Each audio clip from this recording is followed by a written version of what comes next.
اعوذ باللہ من الشیطان الرجیم بسم اللہ الرحمن الرحیم۔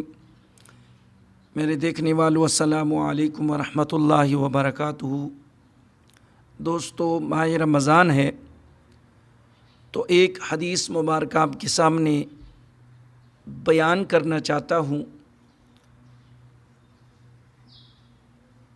حضور علیہ الصلاۃ والسلام فرماتی ہیں کہ میری امت کو رمضان کے مہینے میں ایسی 5 چیزیں دی گئیں جو مجھ سے پہلے کسی نبی کو نہیں ملی۔ نبی پاک صلی اللہ تعالیٰ علیہ وآلہ وسلم کا فرمان علی شان ہے کہ میری امت کو ماہ رمضان میں ایسی 5 چیزیں عطا کی گئی ہیں جو مجھ سے پہلے کسی نبی کو عطا نہیں کی گئی۔ نمبر 1، جب رمضان کی پہلی رات ہوتی ہے تو اللہ تعالیٰ ان کی طرف نظر فرماتا ہے، اور اللہ تعالیٰ جس کی طرف نظر فرمائے اسے کبھی عذاب نہیں دے گا۔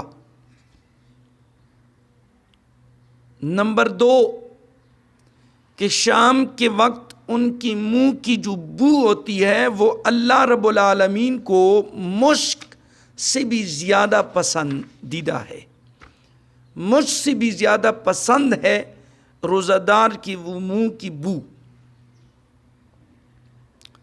نمبر 3، ہر دن اور ہر رات میں فرشتے روزہ دار کے لیے مغفرت اور بخشش کی دعا کرتے ہیں۔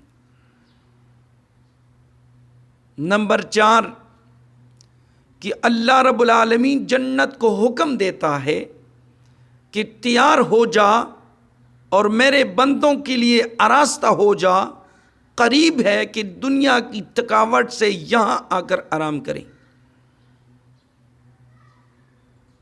نمبر 5، جب آخری رات ہوتی ہے تو ان سب کی اللہ رب العالمین مغفرت فرما دیتا ہے۔ تو یہ 5 چیزیں حضور علیہ الصلاۃ والسلام فرماتے ہیں کہ میری امت کو ماہ رمضان میں عطا کی گئی ہیں، اور مجھ سے پہلے کسی نبی کو یہ چیزیں عطا نہیں کی گئیں۔ تو اللہ رب العالمین ہمیں ماہ رمضان میں روزے رکھنے کے توفیق عطا فرمائے، اور ماہ رمضان کے اندر زیادہ سے زیادہ عبادت کرنے کے توفیق عطا فرمائے۔ وآخر دعوانا الحمدللہ رب العالمین۔